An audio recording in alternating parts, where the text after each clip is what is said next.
नमस्कार, स्वागत कर रही हूँ आपका। बहुत ख़ास स्वागत है ये क्योंकि एक पत्रकार की ज़िंदगी में पिछले 12 साल में ऐसे लम्हे बहुत कम, आप समझिए इतने कम आए हैं जिनको उँगली पर गिना जा सकता है। जी हाँ, धर्मेंद्र प्रधान, जिनके इस्तीफ़े की माँग को लेकर लाखों बल्कि करोड़ों की तादाद में छात्र सड़कों पर उतर आए थे। आखिरकार प्रधानमंत्री को उन्होंने अपना इस्तीफ़ा भेज दिया है। ये बहुत बड़ी खबर है। इसी वक़्त जब आप ये देख रहे हैं खबर, इसी वक़्त ये खबर ब्रेक हो रही है। बड़ी खबर ये है कि प्रधानमंत्री को धर्मेंद्र प्रधान ने अपना इस्तीफा सौंप दिया है। कॉकरोच जनता पार्टी का ये आंदोलन जो कुछ ही हफ्ते पहले शुरू हुआ और इसके जनक पूरे तरीके से हमारे चीफ जस्टिस ऑफ इंडिया हैं। न वो हमारे देश के बेरोजगारों को कॉकरोच कहते, न ये मजाक शुरू होता, न गंभीर आंदोलन बनता, न सड़कों पे सैलाब आता, न ही एजुकेशन मिनिस्टर का इस्तीफा होता। एचआरडी मिनिस्टर धर्मेंद्र प्रधान ने इस्तीफा दे दिया है। ये बहुत बड़ी खबर है इस वक्त की। जैसे मैंने कहा कि इस वक्त मैं आपके साथ ये ऐतिहासिक लम्हा जी रही हूँ और आप यकीन जानिए ये धर्मेंद्र प्रधान प्रधान जो मंत्री हैं उनके इस्तीफे से शुरू हुआ है, ये खत्म होगा प्रधानमंत्री के इस्तीफे तक ही।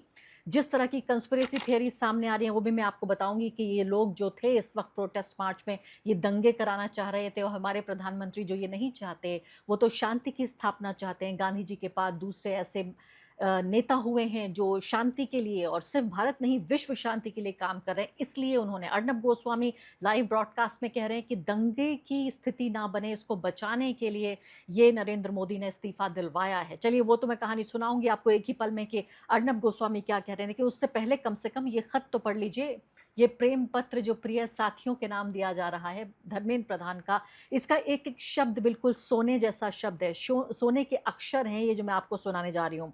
मेरे युवा साथियों में पिछले 4 दशकों से ज़्यादा समय से छात्र, शिक्षक और शिक्षा सुधार के लिए समर्पित रहा हूँ। यानी व्यक्ति शिक्षा सुधार के लिए समर्पित रहे हैं, जिनके कार्यकाल में 150, यानी पिछले 12 साल में 150 से ज़्यादा पर्चे लीक हुए हैं। लाखों नहीं करोड़ों छात्रों का भविष्य, हमारे युवाओं का दांव पर लगा है, बर्बाद हुआ है। लोगों ने आत्महत्याएं की हैं, लेकिन ये शिक्षा सुधार में लगे हुए हैं। मेरा सदैव ही विश्वास रहा है कि सशक्त, समावेशी और दूरदर्शी शिक्षा व्यवस्था ही सशक्त राष्ट्र की आधारशिला होती है। मैं देश के युवाओं की आकांक्षाओं, भावनाओं और उनकी न्यायोचित अपेक्षाओं का गहरा सम्मान करता हूँ। भारत की युवा पीढ़ी से के सपनों को साकार करना हम सभी के राजनीतिक, सामाजिक जीवन का नैतिक संकल्प है। आप भी मजे लीजिए, मैं भी ले रही हूँ। आदरणीय प्रधानमंत्री जी के दूरदर्शी नेतृत्व में राष्ट्र की सेवा करने का जो अवसर मुझे प्राप्त हुआ है, उसके लिए मैं प्रधानमंत्री जी का आभार प्रकट करता हूँ। मुझे लगता है कि इन्होंने खूने जिगर में, जिसे कहते हैं डुबो ली उँगलियाँ मैंने, खूने जिगर में अपनी उँगलियाँ, अपना कलम डुबो के ये खत लिख रहे हैं हमारे प्रधान जी। यानी जिनके लिए, आपको याद है कि जब मैं अभी कवरेज कर रही थी 2 दिन पहले, कहा था कि लाखों लोगों को, उनकी ज़िंदगी को, उनकी सुरक्षा को दाँव पर लगाया जा रहा है प्रधानमंत्री नरेंद्र मोदी के ज़रिए, चाकि ताकि एक व्यक्ति का इस्तीफ़ा ना हो। इतनी बड़ी नौटंकी करने की ज़रूरत क्या थी? इसमें सवाल अब ये भी उठ रहा है कि सीजेपी का भविष्य क्या होगा? क्या प्रधानमंत्री के इस्तीफ़े तक पे ही बात रुकेगी ये? क्या आपको लगता है कि ये पूरा जो मजमा लगा हुआ था, ये जो क्रांति हो रही थी, ये ख़त्म हो जाएगी अब इस्तीफ़े के बाद? अगर एक सिंगल पॉइंट एजेंडा सिर्फ़ यही था कि इस्तीफ़ा होना चाहिए और सबसे बड़ी बात कि क्या बात एक इस्तीफ़े तक रुक जाएगी? क्योंकि मेरी अंडरस्टैंडिंग ये है कि सीधे तौर पर ये एक इस्तीफ़े तक ये बात नहीं रुकेगी। और दूसरी बड़ी बात मैं आपको बताना चाहती हूँ, बड़ा गर्व हो रहा है मुझे ये कहते हुए कि अभी नहीं, कई दिनों पहले मैंने कहा था कि इस सरकार को समर्पण करना पड़ेगा। जनता की नब्ज़ को मैंने तलाश किया और मैंने कहा कि बहुत कम ऐसे मौके होते हैं जब आप कुछ सोचते हैं और सही साबित होता है। ये मेरा एक आकलन था, एक सिंसियर मेरा ये इवैल्यूएशन था, एनालिसिस था इस पूरी सिचुएशन का, और साफ तौर पे वैसा ही हुआ। इस्तीफ़ा हो गया। हमारी सरकार में इस्तीफ़ा नहीं होता। राजनाथ सिंह कह रहे थे, अपूर्वानंद ने कहा कि ये पूरी सरकार सम्राट, नरेंद्र मोदी अपने को सम्राट की तरह देखते हैं। तो अब ये देखिए आप, वो ये कह रहे हैं कि उन्होंने उन आभार प्रकट कर रहे हैं। 3 मई 2026 को नीट यूजी की परीक्षा में सामने आई अनियमितता पाई गई। भारत सरकार ने इसको तुरंत संज्ञान में लिया, सीबीआई को जांच सौंपी, परीक्षा को रद्द किया और दोबारा परीक्षा की तिथि घोषित की। इसके साथ ही अगले वर्ष की जो सीबीटी कंप्यूटर बेस्ड टेस्ट है, उसमें करने का निर्णय लिया। इस दौरान हमारी प्राथमिकता क्या रही? 20 लाख से ज़्यादा छात्रों की परीक्षा सुचारू रूप से आयोजित किया जाए, इसके लिए होल ऑफ गवर्नमेंट अप्रोच के तहत काम किया गया। इसमें भारत सरकार के साथ राज्य सरकार, विशेषकर जिला प्रशासन की महत्वपूर्ण भूमिका रही। साथ ही छात्रों, अभिभावकों, माता पिता के सहयोग से 21 जून 2026 को ये परीक्षा संपूर्ण हुई। पहले दिन ही इस पर मैंने जिम्मेदारी ली और परिस्थिति से मुंह नहीं मोड़ा। मेरा ये संकल्प था कि हम किसी भी मेधावी छात्र की संभावना परीक्षा माफिया के कारण खराब न होने दें, किसी भी छात्र के साथ अन्याय न होने दें। 16 जुलाई को घोषित नीट यूजी के परिणाम संतोषजनक रहे। इसमें गरीब पृष्ठभूमि से आए मेधावी छात्रों को भी इसमें सफलता हासिल हुई, परंतु इस दौरान कई छात्रों को गुमराह करने के लिए जिम्मेदार पदों पर बैठे हुए व्यक्तियों ने बाधा डालने की कोशिश की, जिससे मन अत्यंत व्यथित हुआ। अभी भी सोचिए, इसमें भी साजिश ढूंढ रहे हैं। ये इंटरनेशनल कोई अंतर्राष्ट्रीय गिरोह है जो कुछ युवाओं को भड़का रहा है।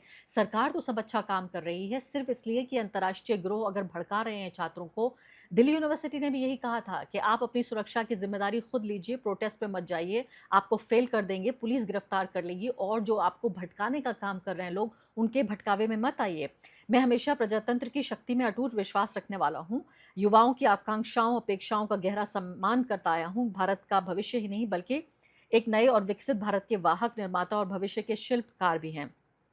पिछले 10 दिनों का घटनाक्रम देखकर मेरा मन दुखी है। ये मेरे लिए व्यक्तिगत प्रतिष्ठा का विषय नहीं है। अपने ईगो पे नहीं ले रहे हैं मंत्री जी, इसको ईगो पे नहीं ले रहे हैं।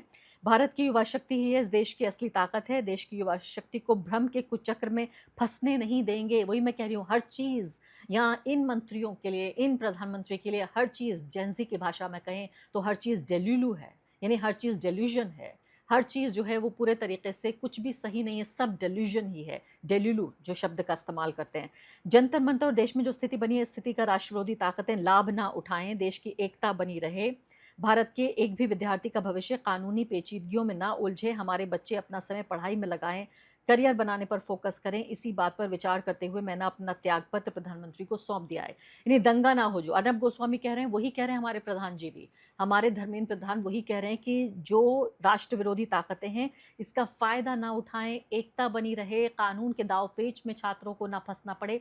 इसलिए मैं इस्तीफा दे रहा हूँ। इसलिए नहीं दे रहा हूँ कि मुझसे कोई भूल हुई है, मुझसे कोई गलती हुई है, मैंने लाखों लोगों का भविष्य तबाह कर दिया है, मैंने लाखों करोड़ों लोगों को सड़कों पर ला दिया है। इसलिए नहीं, चूंकि दंगा ना हो, ताकि राष्ट्र विरोधी ताकतें इसका इस्तेमाल ना कर सकें, इसलिए मैं ऐसा कर रहा हूँ। मैं आदरणीय प्रधानमंत्री जी के मार्गदर्शन, विश्वास और निरंतर सहयोग के लिए हार्दिक एहसान व्यक्त करता हूँ। साथ ही मंत्रिपरिषद के अपने सभी सम्मानित सहयोगियों और सबका आभार व्यक्त करता हूँ। राष्ट्र सेवा है इनका जो प्राथमिकता है।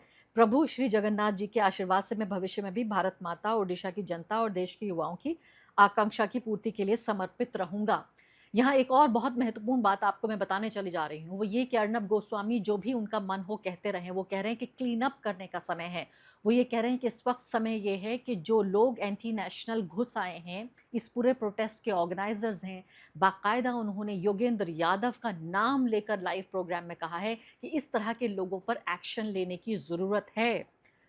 ये सोचिए आप किस तरह के माइंडसेट के साथ काम करते हैं। लेकिन जो सबसे महत्वपूर्ण बात मैं आपको बताने जा रही हूँ, क्यों मैंने ये सोचा था कि ये इस्तीफा होगा। राहुल गांधी इस प्रोटेस्ट में जिस वक्त एंटर हो गए थे, जिस दिन उन्होंने ये पूरा कंट्रोल अपने हाथों में ले लिया था, मैंने पूरे तरीके से समझ लिया था कि ये मुद्दा अब इस हद की राजनीति को पहुंच चुका है जहां नरेंद्र मोदी को इसकी कीमत अदा करनी पड़ेगी। ये नरेंद्र मोदी के लिए पहला नहीं, तीसरा लम्हा है।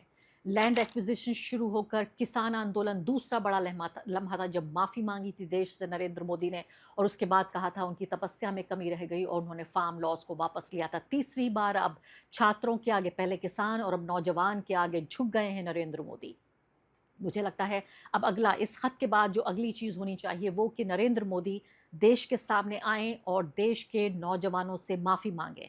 इस प्रोटेस्ट का क्या होगा, इसका फ्यूचर क्या होगा, ये बात तो समझने वाली है और ये बातचीत करनी पड़ेगी जो सीजेपी की लीडरशिप है और जो वहाँ पर तमाम नौजवान जो इकट्ठा थे। लेकिन मैं शानदार इस पूरी मुहिम को मैं बधाई देती हूँ, उस छात्रों को मैं सलाम करती हूँ, उनके इस हौसले को मैं सलाम करती हूँ, अपने देश के नौजवानों को जिन्होंने एक व्यक्ति जो अपने को राजा सम्राट समझ बैठा था, उसको किस तरह से मैं कहूँगी नाकों तले चने चबवा दिए हैं। इन नौजवानों ने, जेनजी ने घुटनों पर ला दिया है नरेंद्र मोदी को। प्रधान का इस्तीफा नहीं है, इसको प्रधानमंत्री के इस्तीफे की तरह देखिए आप। अगर प्रधान इस्तीफा तभी देते जब प्रधानमंत्री ने कहा होता कि इस्तीफा दीजिए। एक और थ्योरी कि प्रधानमंत्री ने अपने को बचाने के लिए प्रधान से कहा कि भाई मेरे इस्तीफा दे दो वरना मेरे इस्तीफे तक बनाई है। लेकिन मुझे लगता है कि ये बात यहाँ ख़त्म नहीं हुई है, ये बात यहाँ से शुरू हुई है, ये बात यहाँ ख़त्म नहीं होगी, ये अंत की शुरुआत है। मेरा आप ये शब्द लिख लीजिए कि ये अंत की शुरुआत है। मेरी बात को रजिस्टर कर लीजिए। और सीधे तौर पर मैं राहुल गांधी को भी इस बात के लिए बधाई देना चाहती हूँ कि जिस तरह से उन्होंने एक बड़े स्तर से ऑर्गेनाइजेशनल लेवल पे ये मुद्दे को उठाया, प्रधानमंत्री के घर पे धरना दिया, पैलेट गन से प्रभावित लड़कों को साथ में लेकर आए, उनके वीडियो बनाए और छात्रों को समर्थन दिया, उस सब के सिले के तौर पर मैं इस पूरे घटनाक्रम को देख रही हूँ। आगे क्या होता है इस पर लगातार हमारी नज़र बनी रहेगी।